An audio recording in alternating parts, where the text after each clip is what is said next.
السلام عليكم ورحمة الله وبركاته. اليوم أنا بأفضل برنامج يفيد الطلاب السادس. أول ما ندخل البرنامج على مود نشرحه. هنا كل مادة وإلها القائمة الخاصة بها. عندكم هنا الكيمياء، فيزياء، إسلامية، رياضيات، أحياء، إنجليزي. هنا العربي معزول إلى قواعد وإلى أدب وإلى فرنسي. هاي الفرنسي مادة إضافية. أكو بعض الطلاب يدرسون الفرنسي لإضافة درجة على المعدل. نعرف من الموضوع.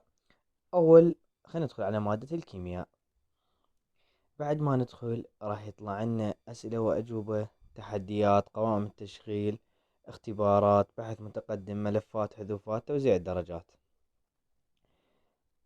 خلينا نجرب أول قائمة اللي هي أسئلة وأجوبة. بشنو راح تفيدكم؟ راح تختار الفصل اللي أنت عفوا قاري. الفصل اللي أنت قاري. مثلا قاري فصل تخلي عليه علامة صح. إذا قاري فصلين سويتي تختبر نفسك بهن تخلي علامة صح على الفصل الثاني. شنو الفصل اللي قاري تخلي عليه علامة الصح تختاره. المهم خلينا نقول أنا قاري الفصل الأول. راح أجي أضغط هنا علامة إبدأ. هنا عندكم علامة إخفاء الإجابة. من هنا كل سؤال بعد ما تخفي الإجابة أنت شنو يقول لك عدد أهم الظواهر التي تفسرها علم الثرمودايناميك. هذا السؤال أنت تجي تجاوب، حتى لو تجاوب نفسك شفهيا أو تكتبه على ورقة يمك. بعدين تضغط على هاي الكلمة مال أظهر الإجابة. بعد ما تضغط عليها راح تضغط عفوا راح تظهر قدامك الإجابة. تريد تحول على سؤال ثاني شلون؟ حاط لك 72 سؤال. تقلب الواجهة كأنها ما تقلب صورة. تسوي هيك يقول لك عرف القانون الأول للثرمودايناميك. بعد ما تعرفه شفهيا أو كتابة بالورقة راح تدوس على اظهر الإجابة. راح تطلع وياك الإجابة ويقول لك هل إجابتك صح أو خطأ حتى يقيم لك درجتك. بعدين هنا أنا حاط لك إياهن الطاقة لا تفنى ولا تستحدث من العدم لكن يمكن تحويلها من شكل إلى آخر. حاط لك إياها بشكل فراغات. شنو الاختيار اللي أنت تختاره؟ مثلا النظام المغلق، القانون الأول للثرمودايناميك، الحرارة النوعية. نجي نختار. راح يقول لك الإجابة صحيحة أو خطأ هنا فوق. تعبر على السؤال اللي وراه. عرف النظام المفتوح وتقول له أظهر الإجابة راح تطلع لك الإجابة. كذلك هيك كل الأسئلة. نخرج من هاي الواجهة. هاي فتنا على أسئلة وأجوبة. نجي على اختبارات. الاختبارات تقريبا نفس الفكرة. هم تختار الفصل اللي تريده وراح تطلع وياك الأسئلة. بس إنه هنا شنو عبارة عن فقط ما تقدر أعتقد تعبر السؤال إلا تجاوب. نظام يسمح بتبادل الطاقة مع المحيط. النظام المفتوح الطاقة أعتقد النظام المغلق همين وتدوس أجب. هنا إجابتك صحيحة ويطلع لك هيك صوت موسيقى تنطي التالي. المهم حتى لو كانت إجابتك غلط تقدر تجاوب أي إجابة وتضغط التالي. هنا حاط لك 50 سؤال بالنسبة لعلم الثرمودايناميك كاختيارات. تعتبر هاي فراغات. راح تجي على ملفات. هاي الملفات بشنو تفيدك؟ تضغط عليها. عبارة عن شنو؟ ملازم، مراجعة، ملخصات، حلول، أسئلة وزارية، كتب منهجية، أسئلة وحلول، حلول وزاريات. أي شيء تحتاجه تضغط عليه وراح يوجهك الواجهة من خلال التليجرام. ملف تنزله آه إلك. عندك هنا قوائم التشغيل. قوائم التشغيل تيجي هنا. تريد أساسيات، تريد الفصل الأول مال ثرمودايناميك، تريد الاتزان الكيميائي، راح اختار الفصل الأول. راح يطلع لك أكثر من مدرس شارحينه. وأي مدرس تختاره مثلا تضغط عليه راح يطلع لك باقي محاضراته.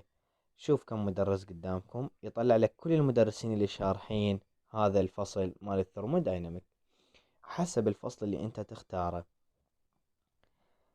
بقت هاي التحديات. هاي تدخل انت وصديق وهو يجاوب على اسئلة وانت تجاوب على اسئلة. وتشوفون منو يعني جمع درجات اجاباته صح اكثر راح تكون درجته هي الاعلى. يعني هذا مثل التقييم يقيمكم منو اللي يجيب درجة اعلى. هنا عندكم الحذوفات بالنسبة لسنة 2023 2024. طلاب 2023 2024 كل فصل تختاره موجودات ويا الحذوفات مالته. مجرد تضغط على الفصل وتطلع ويا الحذوفات. عندكم توزيع الدرجات. حتى توزيع الدرجات موجودة من خلال هذا البرنامج. دا يقول لك الفصل الأول كعلم الثرمودايناميك تجي عليه من 14 إلى 28 درجة. والاتزان الكيميائي من 18 إلى 20 درجة. هاي تختلف من سنة لسنة. فكتقييم على درجات الفصل الثالث من 18 إلى 22. الفصل الرابع كل فصل حاط لك تقييم الدرجات مالته وش قد تجي عليه درجات. بعد ما تخلص انت حسب المادة تريد تختارها ترجع منها تجي على الفيزياء. كذلك نفس الشرح، هنا كوزات الاختبارات وقوائم التشغيل، أسئلة وأجوبة. تختار الفصل اللي تريده وتدخل على أسئلة وأجوبة. وأكثر شي راح تفيدكم قوائم التشغيل والملفات. الملفات هنا شنو؟ ملازم مراجعة، ملازم مهمة، كتب منهجية، أسئلة وحلول، ملخصات. هنا قوائم التشغيل حسب من نختار المتسعات، كل المدرسين اللي شارحين المتسعات راح يطلعون وياكم هنا.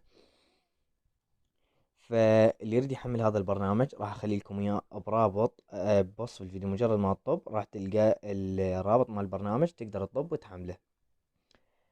نجي مثلا نختار مادة الأحياء، راح نفوت على كوزات واختبارات. نفس الشي حاطين 3 أفصل.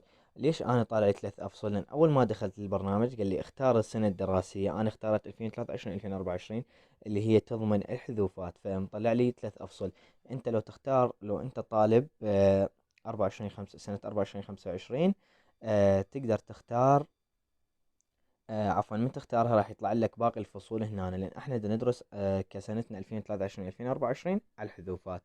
فهذا بالنسبة لي افضل برنامج ممكن يفيد الطالب، انه مجموعات كل المعلومات سوا، من تحديات، من اسئلة واجوبة، من اختيارات، من بحث متقدم، توزيع درجات، حذوفات، قوائم التشغيل، شكو مدرس شارح المواضيع هاي راح تلقون هنا بقوائم التشغيل.